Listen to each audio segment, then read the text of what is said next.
My name is Sera, and I was 32 years old when my mother called me from 12 time zones away to tell me she and my father had sold my apartment. Not their apartment. Mine. The one I had saved for, purchased, and held the deed to for 4 years. I was in Nairobi on an 18-month consulting contract when the call came. It was 6 in the morning there. My mother's voice was matter-of-fact, the tone she used for practical announcements, and she said, "We needed the liquidity, Sera. You were never coming back anyway. We made a decision." I sat on the edge of my bed in my company flat, and I looked at the wall for a moment. I did not shout. I did not cry. I asked one question. Who authorized the sale? She said, "We handled it. It's done." What she didn't know, what neither of my parents had thought to check before they made that call, was that there was a document trail attached to that apartment that had nothing to do with them. A specific filing for years old that said one name and one name only. I had learned in my line of work that paperwork either saves you or exposes you. In this case, it was about to do both. By the time morning came in Chicago, I already knew what the title would show. The question was who else was going to be in the room when it did. I want to start by telling you about the apartment because the apartment is the whole story, really, not the walls of it, not the view from the 6th floor, not the particular way the afternoon light came through the west-facing windows in October.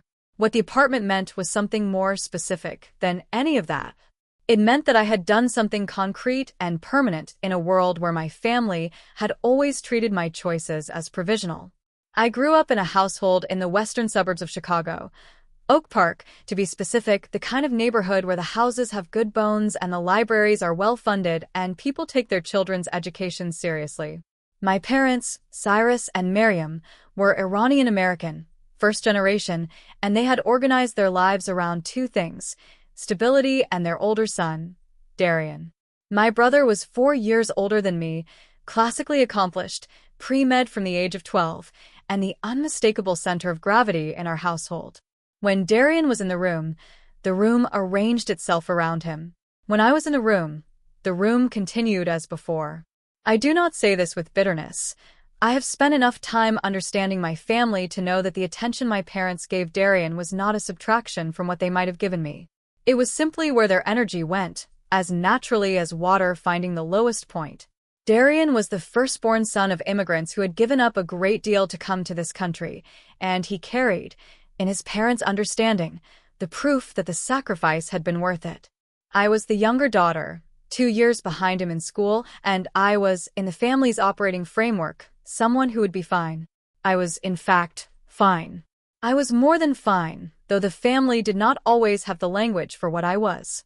I had studied international development at Northwestern, a field my father considered impractical in the way that anything without a clear professional licensing path felt impractical to him. He did not say this often, but he said it once, at the dinner table my sophomore year, in a tone that was not unkind but was perfectly precise. "What does someone with that degree actually do, Sera?" In specific terms. I told him in specific terms, and he nodded in the way that means a person has heard the answer and is reserving judgment. He was still reserving it when I graduated. I went to work for a mid-sized international development consultancy based in Chicago, a firm that contracted with NGOs, multilateral organizations, and government agencies on infrastructure and capacity-building projects in sub-Saharan Africa and Southeast Asia. My work was primarily in program evaluation and systems documentation. I went to places, I spent months understanding how things functioned, I produced reports that were thorough and specific, and that other people used to make decisions. I was good at this. I had a talent for reading institutions, understanding not just what they said they did, but what they actually did, where the gaps were, how the paperwork reflected or failed to reflect the reality. I traveled for roughly 8 months of every year. I lived out of 2 suitcases and a carry-on with the practiced efficiency of someone who has learned that the things you need are fewer than you think. Between contracts, I came back to Chicago, to the apartment I had bought at 28 with 4 years of careful saving and a down payment that had felt, on the day I signed, like a declaration.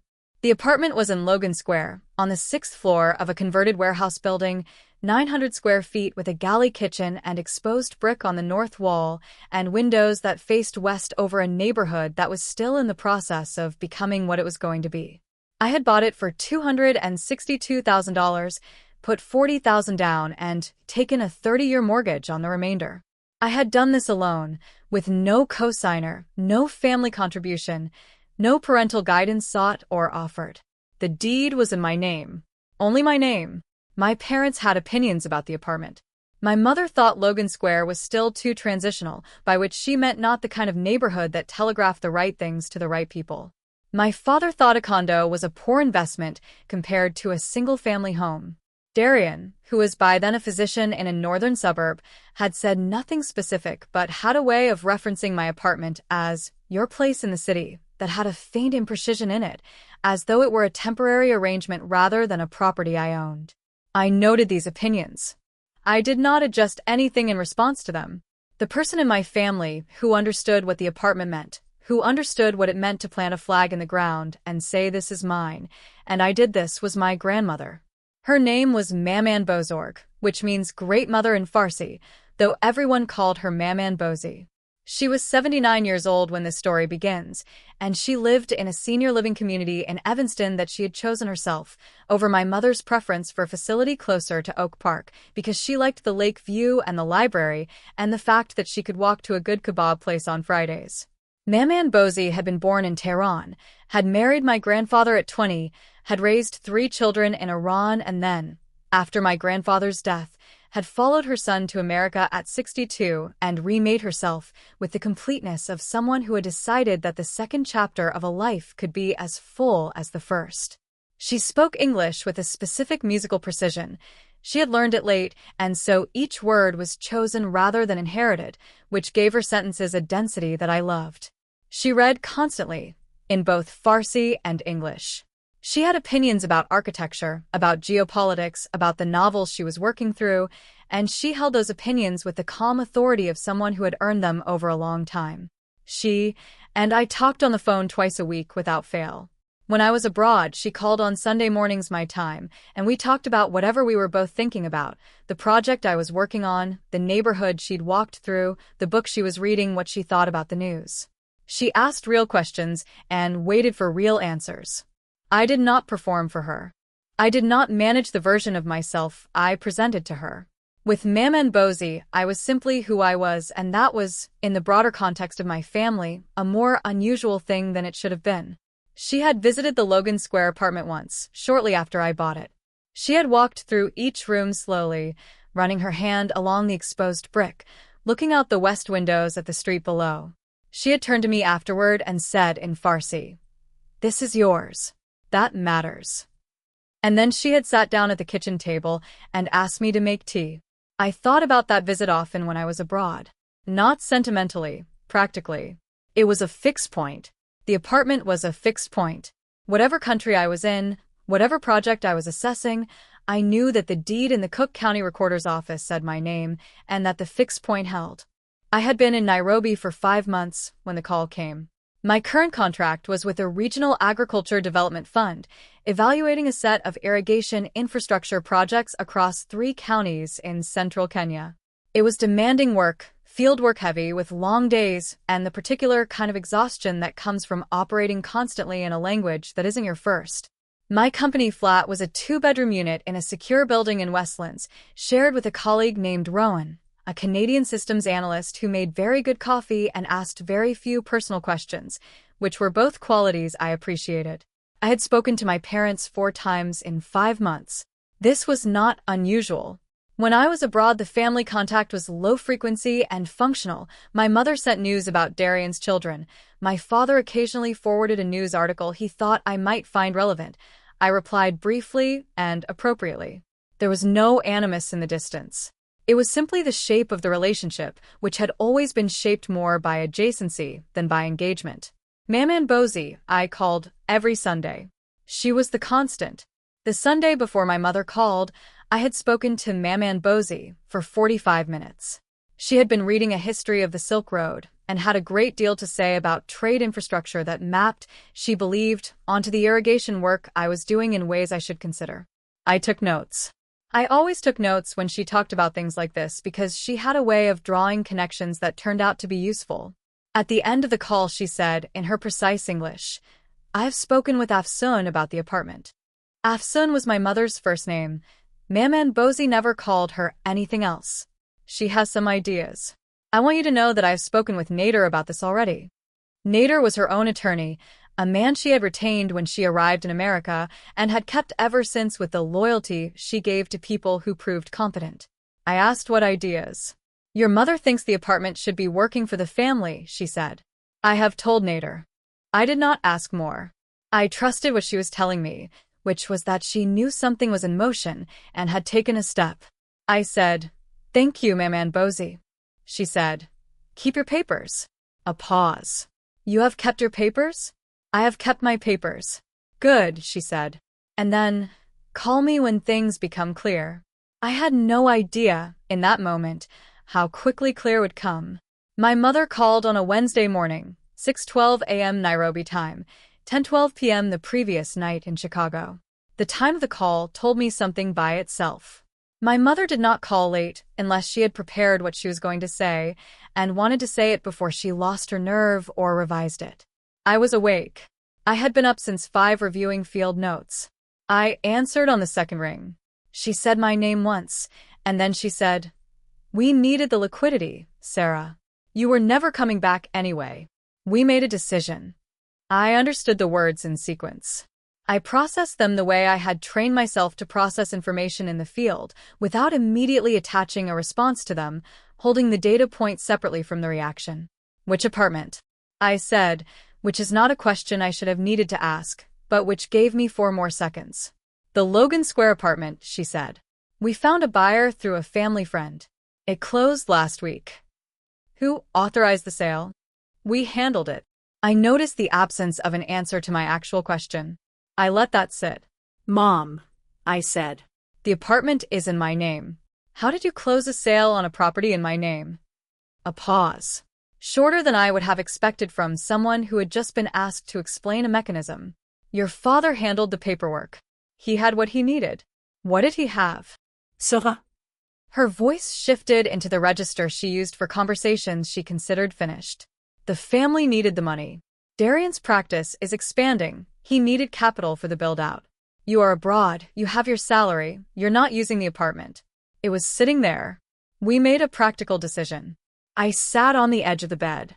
The room was still dim, the Nairobi street sounds beginning outside, motorbikes, a vendor somewhere, the day getting organized. "A practical decision," I said. "Yes." "How much did it sell for?" A brief hesitation. 340,000. I noted that number. I noted that after my outstanding mortgage of roughly $200,000, there was approximately $140,000 that had come from my equity, from my 4 years of mortgage payments, from my down payment.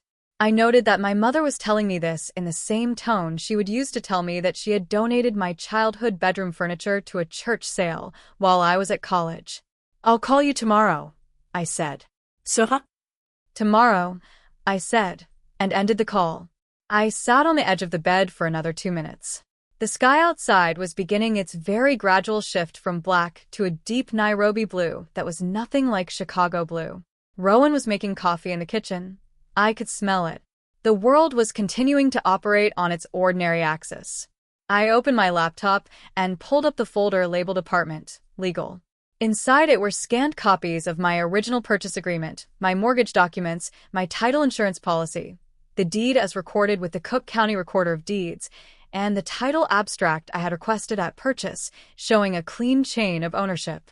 I had scanned all of these before leaving for Nairobi, specifically because I traveled frequently and had learned, across years of working in environments where documentation was the only thing that stood between your program and its destruction, that you keep the key documents accessible and you keep them yourself. I looked at the deed. My name. Fee simple absolute. No other parties.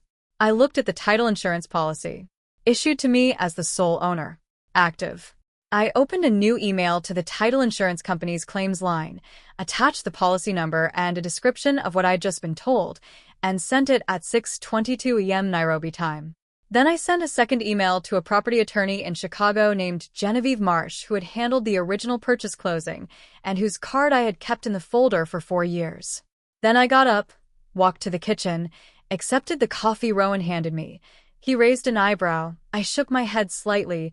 He nodded and went back to his laptop, and I sat at the kitchen table and began constructing a timeline. The response from Genevieve Marsh's office came 3 hours later, which was morning in Chicago. Her paralegal, a man named Ted, confirmed receipt and said Genevieve would call within the hour. She did. I walked through the facts I had. She was quiet while I talked, asking 2 or 3 clarifying questions. When I finished, she was quiet for another moment. Sera, she said, a property cannot be sold by someone other than the titled owner without either a properly executed power of attorney or an act of fraud. You don't have a POA on record for your parents. I would know. I handled your closing. Do you know how they represented the sale? My mother said my father had what he needed. She didn't specify. Right. A pause with something in it. I need you to let me pull the recorded documents from the county. I can have something for you by end of business, Chicago time. What am I looking at? I said. At best, a transaction that had some kind of document irregularity and will need to be unwound. At worst, she stopped. Let me pull the documents first. I said okay. I went back to my field notes. I reviewed 3 site assessment reports. I ate lunch. I did not call my parents. I called Maman Bosie briefly and told her the broad facts.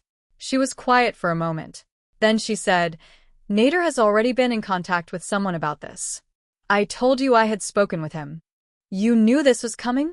I knew something was being planned, she said carefully. I did not know they would move so quickly. I had hoped to prevent it. I was not quick enough for that. But Nader has been prepared for 2 months. Prepared how? You will see, she said. Come home when you can. Bring the folder.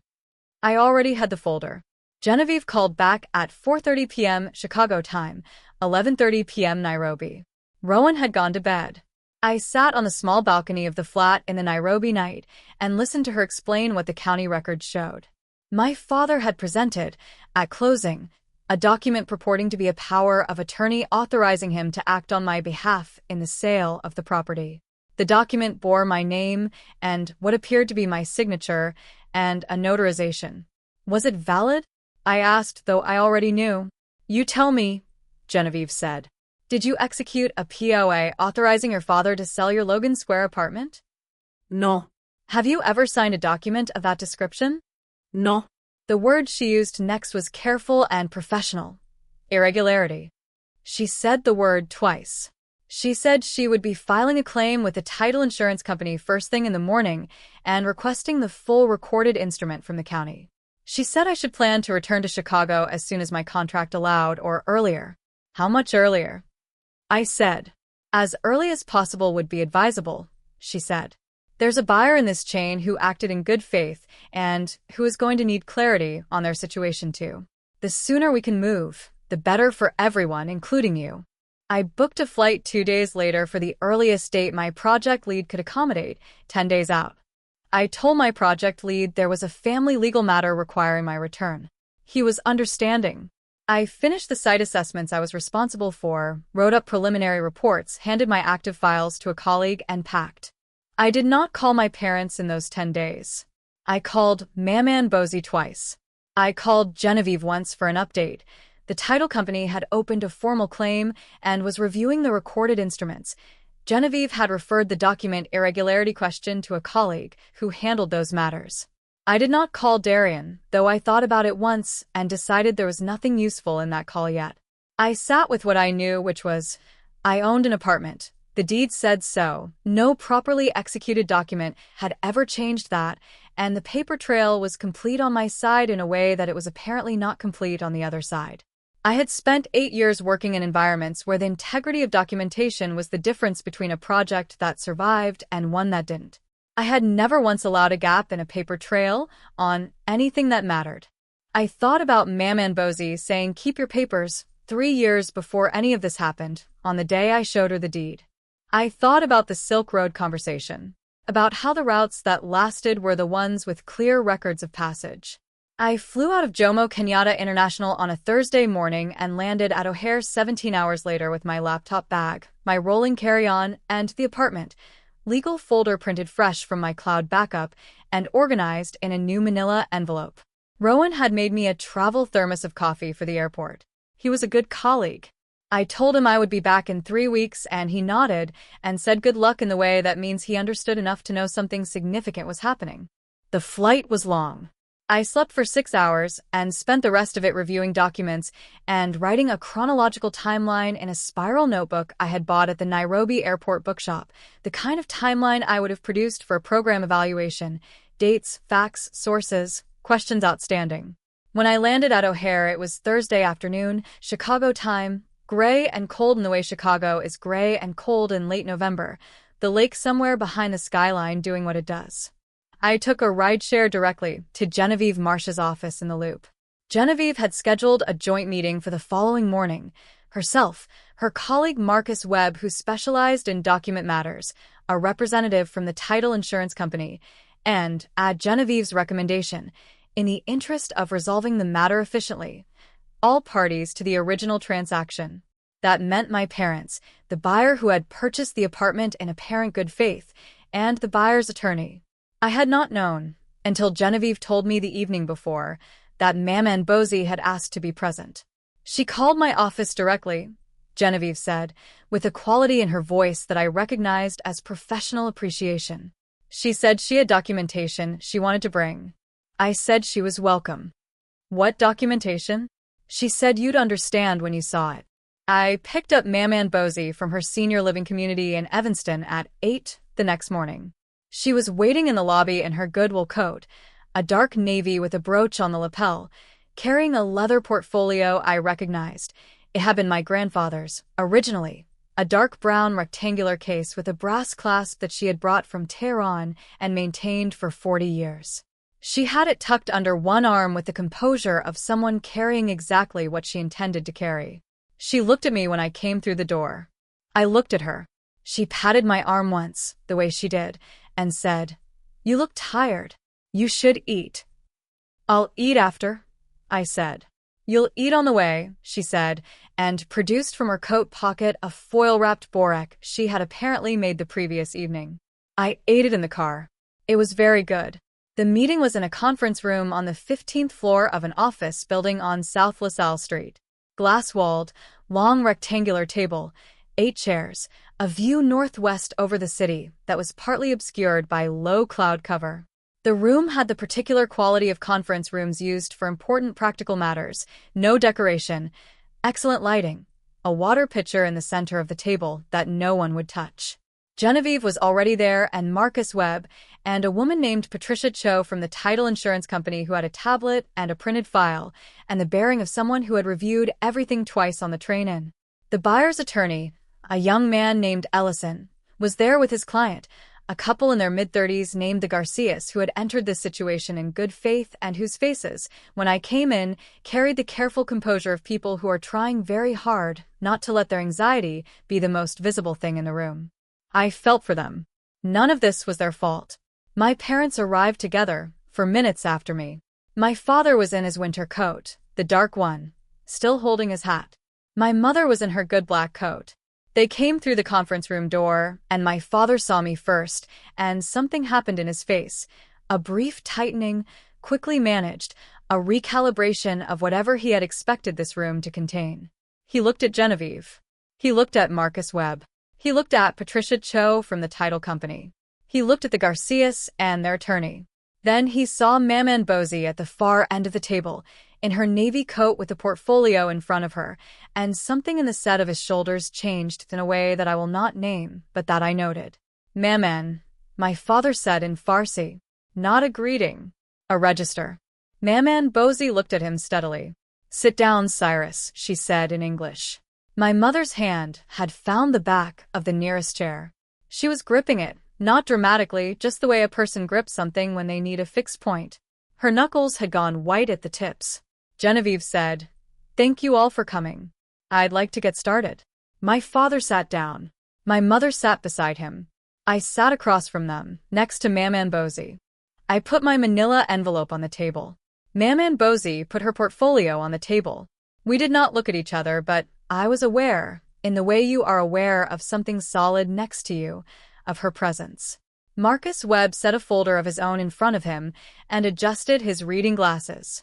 The water pitcher sat in the center of the table, untouched. Genevieve opened by laying out the situation in plain procedural language. A property at a Logan Square address had been recorded as sold by Cook County. The titled owner of that property was the person sitting to her left, she indicated me, who had not authorized the sale and had not executed any instrument conveying that authorization. My father said, she was unreachable. We had. Mr. Nazari, Genevieve said, without raising her voice, I'll come to the instruments in a moment. Let me establish the baseline first.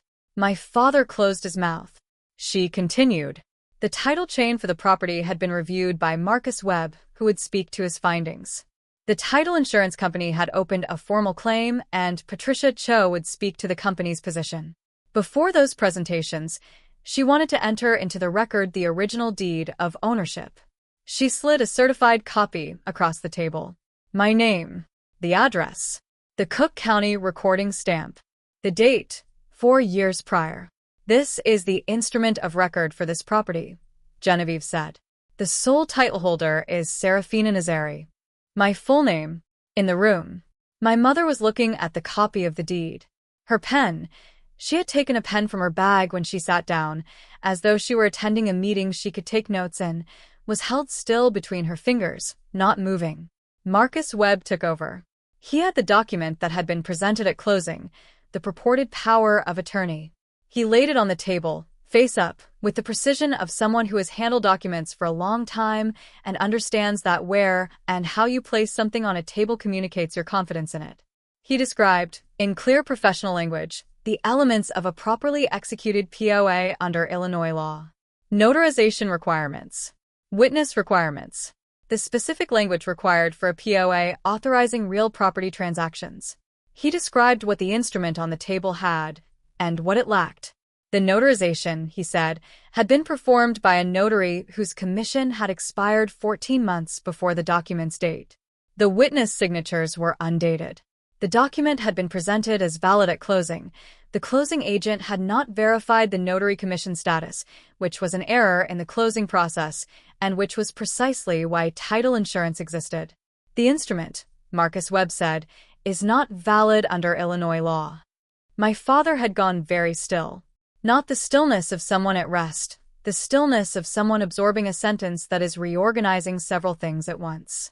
That means, Marcus Webb continued, that no valid authority to sell existed. The sale, as recorded, is voidable. The Garcias attorney, Ellison, said, "What's the path for my clients?" His voice was careful and professional, the voice of someone protecting people he was responsible for. Patricia Cho spoke then. The title insurance company's position, she said, was clear. The policy issued to the Garcias at purchase would cover their claim in full. The company would be pursuing recovery through the appropriate channels. The Garcias would not lose their investment. She said this with the directness of someone who had done this before and who understood that the buyers in the room were the innocent party and deserved to hear their situation stated plainly. The Garcias attorney nodded. The Garcias themselves. The woman's hand had been on the edge of the table, and it relaxed slightly. Not fully, but slightly. My father said, "We intended to make this right with Sera. We were going to." "Mr. Nazari," Genevieve said, still in that even voice, "the appropriate time to discuss intentions is with your own counsel.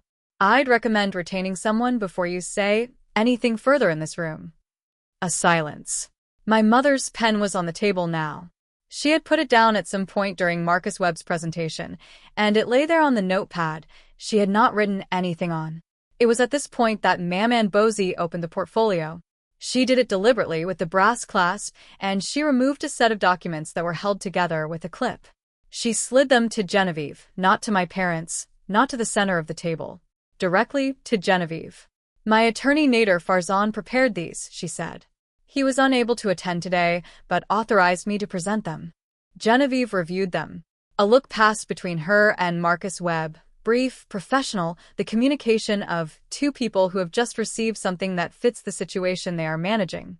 Genevieve said, "This is a sworn statement from Nader Farzan, attorney, attesting that approximately 2 months ago, he was contacted by Mariam Nazari, my mother, and asked whether there was a legal mechanism by which a property owned by an adult child could be sold on that child's behalf without the child's direct participation, on the grounds that the child was abroad and difficult to reach.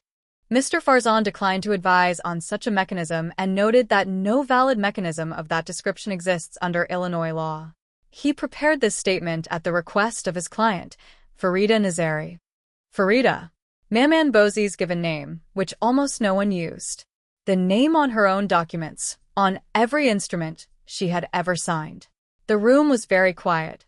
My mother's face had done something that I can only describe as a loss of arrangement. The careful composure she wore in formal situations had shifted, not collapsed, but shifted, and underneath it was something rawer and less managed.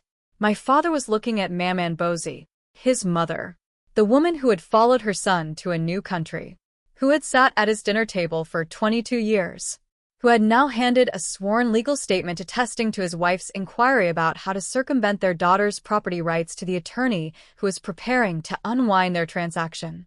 Maman, he said again. Farsi. Quieter this time. Maman Bozi looked at him with an expression that was not hard and was not soft. It was the expression of someone who has made a decision that cost them something and is not pretending otherwise. You have a daughter, she said in English for the room. She kept her papers. That is all.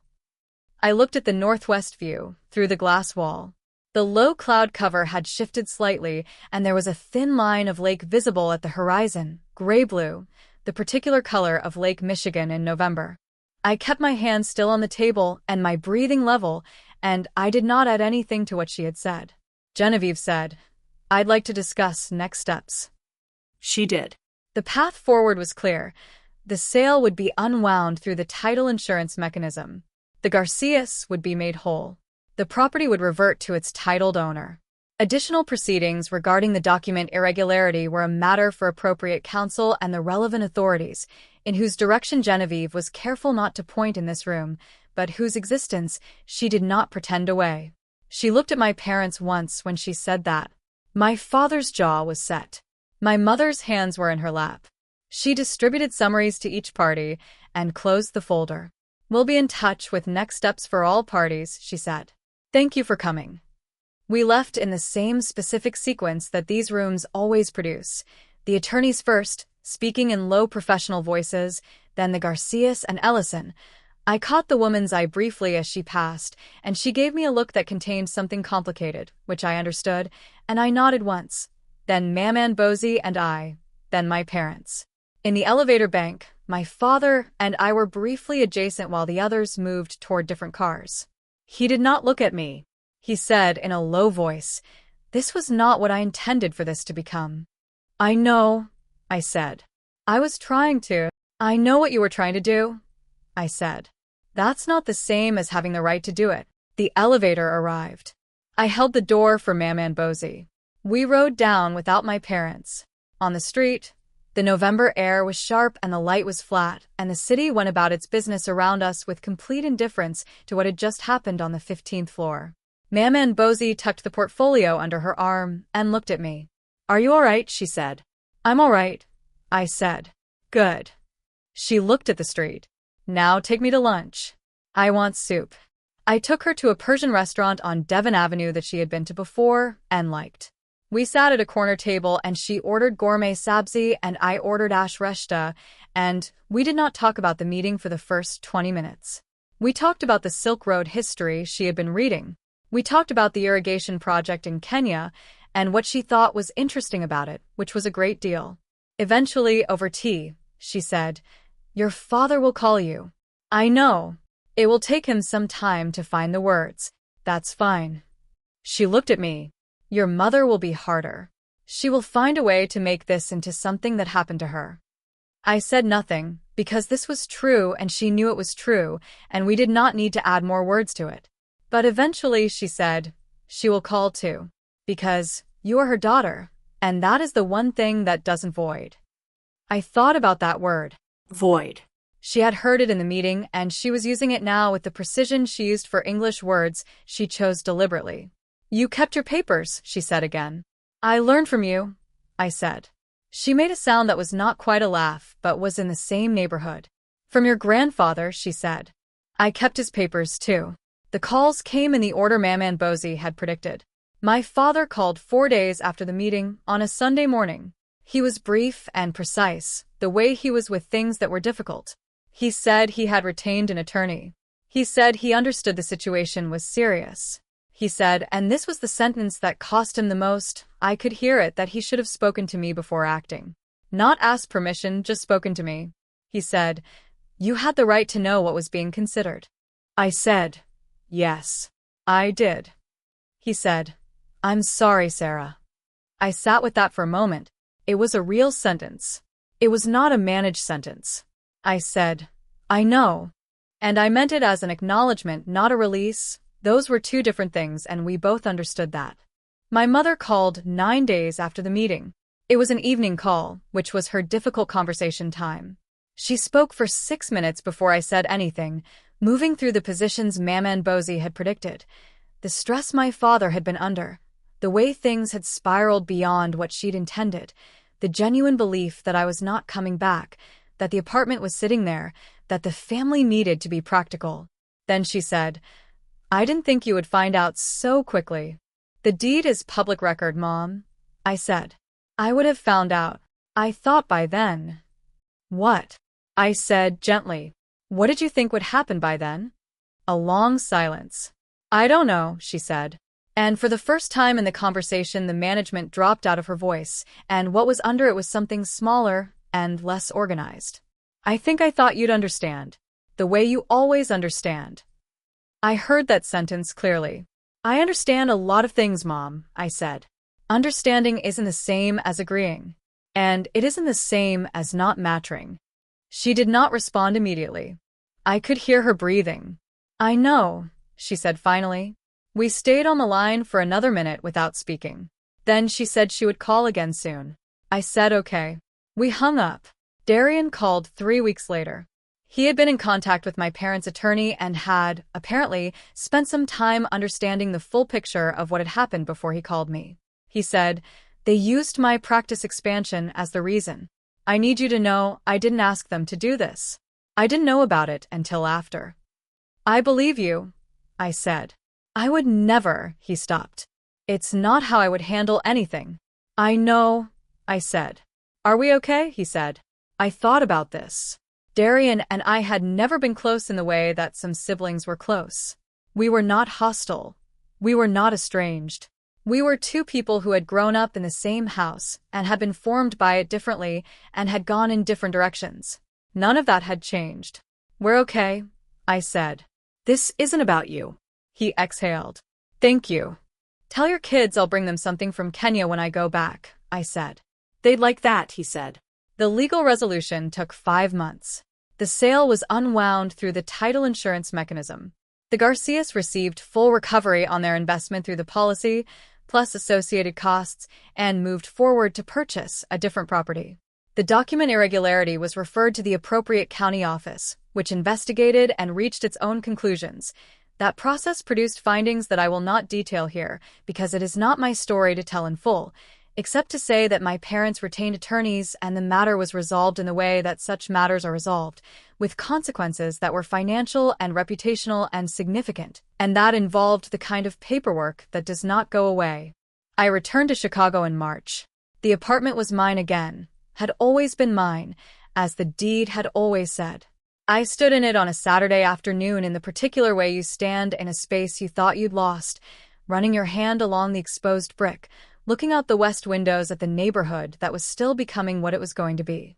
I called Maman Bosie from the apartment. She answered on the second ring. You're home, she said. Not a question. I am home, I said. Good, she said. Come for tea on Sunday. I went for tea on Sunday. I brought the borax she liked from the bakery near the apartment, her recipe, which I had made myself.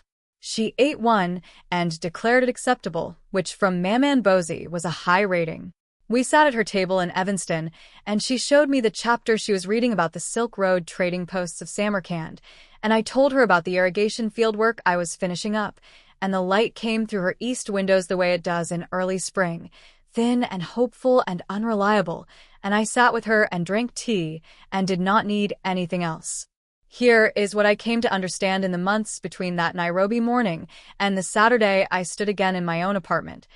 Documentation is not bureaucracy. It is not red tape or formality or the dry machinery of institutions. Documentation is the record of what actually happened, as opposed to the record of what someone decided to say happened. It is the difference between someone's version of events and the version that holds. I had spent 8 years building that understanding professionally, learning to read the gap between what a program said it did and what the paperwork showed it actually did. I had applied the same standard to my own life, quietly, without making it a point, simply because it was how I moved through the world.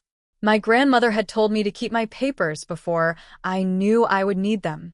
She had told me because she had lived long enough to understand that the people who love you most can sometimes be the ones who most need to be answered by something that cannot be argued with. Keep your papers. That is all. That's my story. A deed with one name on it, a leather portfolio with a brass clasp, and a conference room on the 15th floor where the paperwork answered every question before I had to. Before I go, I want to ask you something that I've been thinking about since that morning in Nairobi. Is there a document in your life, a deed, a will, a contract, a policy, anything that says something important about what is yours or what you are owed, that you have not looked at recently? That is sitting somewhere in a drawer or a filing cabinet or a folder you last opened years ago. Because I promise you that the people in your life who might one day make decisions that affect you are not thinking about whether your paperwork is in order. That is your job. Only yours. Drop your answer in the comments. Tell me if there's a document you've been meaning to find. Maybe this is the week you look for it. Drop a comment, hit subscribe, and I'll see you in the next one.